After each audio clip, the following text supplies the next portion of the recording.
میرا دوسرا سوال ہے کہ اب کزن شادی کر سکتے ہیں دوسرے کزن سے، تو جو حضرت آدم علیہ السلام تھے اور ان کے بچوں کے ٹائم میں کیا ہوتا تھا؟ آدم کوئی پہلے آدمی تو نہیں تھے، ہم تو یہ نہیں مانتے آدم پہلے نبی تو تھے جس سے ہماری نسل چلی ہے یہ، لیکن انسان تو پہلے بھی موجود تھے. جو انسان کی ہیومن لائف ہے وہ کوئی 6000 ایئرس پرانی تو نہیں نا، صرف یہ تو کئی ملین ایئرس پرانی ہے. اس کا مطلب لوگ پہلے بھی تھے.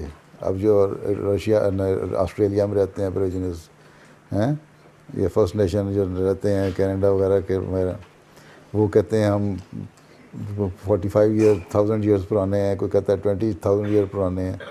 تو اس کا مطلب وہ آدم سے پہلے بھی تھے لوگ، ٹھیک ہے نا. تو آدم بھی ایک نبی تھے.